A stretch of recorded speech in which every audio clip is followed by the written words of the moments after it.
আসসালামু আলাইকুম, কেমন আছেন আমার ভিউয়ার্সরা? আলহামদুলিল্লাহ আমি ভালো আছি। আমি আরেকটা ব্লগ নিয়ে চলে এসেছি। সকাল সকাল চুলায় চা দিয়ে দিয়েছি, চাও হয়ে এসেছে। ভাজি রেডি, মিক্স সবজি ভাজি করেছি। টেবিলে আপনার ভাইয়া বাচ্চারা সবাই বসে গিয়েছে, সবাইকে নাস্তা দিচ্ছে। আজকে জুম্মার দিন, বউ আসেনি। আমরা নাস্তা খেয়ে দুই বোন কাজে লেগে যাব। বাচ্চারা বাচ্চাদের মতো রেডি হয়ে যাবে।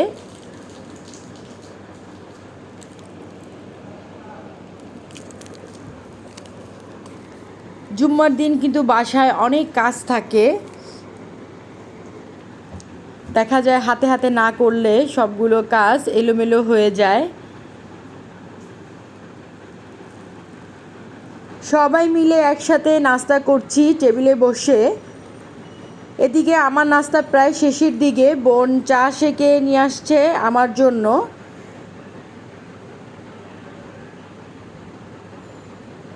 চা খেয়ে তারপরে যে যার কাজে লেগে যাব। আমি রান্নাঘরে কাজ করছিলাম আর বোন বিছনা ঝাড়ছিল, সেটার একটু ভিডিও নিলাম।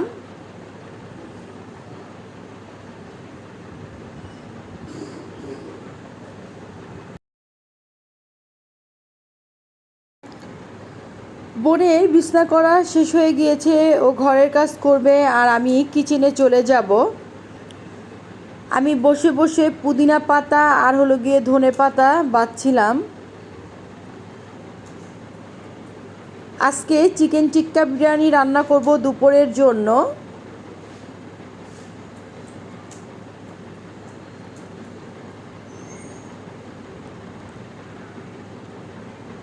অলরেডি কিন্তু চুলায় আমি চাল সেদ্ধ দিয়ে দিয়েছি। আসলে দেখা যায় এত লং ভিডিওটা নেওয়া যায় না, যেহেতু আমি সংসারের টুকিটাকি কাজ কি করছি না করছি সেটা আপনাদের সাথে শেয়ার করছি। সব কিছু দেখাতে গেলে ভিডিও কিন্তু অনেক বড় হয়ে যায়।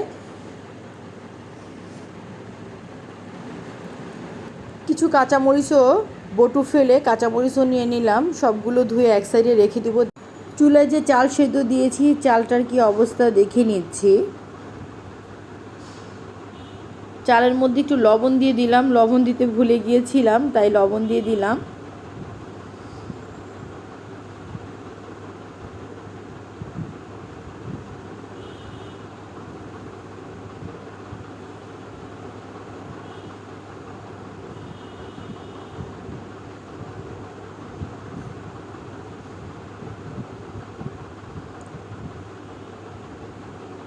উপর থেকে দারচিনি, বড় এলাচ, তারপরে তেজপাতা, এগুলো তুলে তুলে ফেলে দিচ্ছি।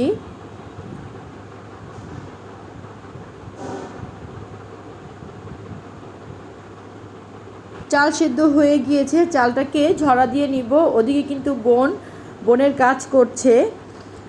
চালটা ঝরা দিয়ে মুরগির উপরে আমি চাল দিয়ে দিলাম, পুদিনা পাতাও দিয়ে দিয়েছিলাম, চালগুলোও ঢেলে দিচ্ছিলাম।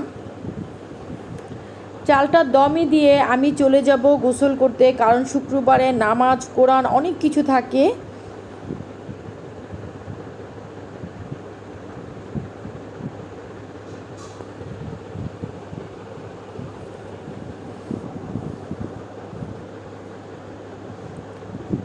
কিছু কাঁচামরিচ গেঁথে দিচ্ছি।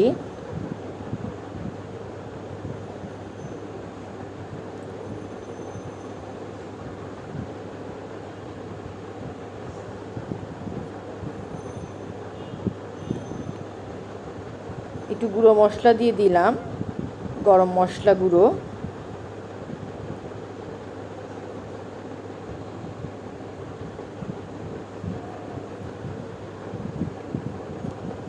পুদিনা পাতা আর দুধ দিয়ে জাফরানের পানি, সেটাও দিয়ে দিলাম। এখানে আমি একটু জর্দার কালারও মিলিয়েছি দুধের সাথে, দিয়ে চারদিকে আমি ছিটিয়ে দিচ্ছি। এখন বিরিয়ানিটা ঢাকনা দিয়ে ঢেকে তারপরে রান্না করব। 15 মিনিট পর ঢাকনা খুলে তারপরে দেখাচ্ছি বিরিয়ানিটা কিন্তু হয়ে গিয়েছে। বিরিয়ানিটা তাওয়ার উপরে রেখে আমি চলে গেলাম গোসল করতে। গোসল করে নামাজ পড়ে তারপরে আবার রান্নাঘরে ঢুকবো। গোসল করে নামাজ পড়ে তারপরে চলে এসেছি রান্নাঘরে। আপনার ভাইয়ারা সবাই চলে এসেছে, খাবারও রেডি, আমরা সবাই একসাথে খেতে বসবো। দুপুরের খাবার খাওয়ার পরে একটু রেস্ট নিয়েছিলাম। এদিকে মাগরিবের পরে আমার ছেলে লুচি হালুয়া আর পনির সমুচা নিয়ে এসেছে, সাথে ছিল সিঙ্গারা। আমার বোন আমাদের দুইজনের জন্য চা বানা গিয়েছে। পনির সমুচা দিয়ে চা খেতে আমাদের খুবই ভালো লাগে। তো আজ এ পর্যন্তই বিদায় নিচ্ছি। আমার ব্লগ যদি আপনাদের ভালো লেগে থাকে তাহলে অবশ্যই বেশি বেশি করে ফ্যামিলি ফ্রেন্ডদের সাথে শেয়ার করবেন। যারা এখন পর্যন্ত আমার চ্যানেলটি সাবস্ক্রাইব করেনি তারা অবশ্যই সাবস্ক্রাইব করবেন। আল্লাহ হাফিজ।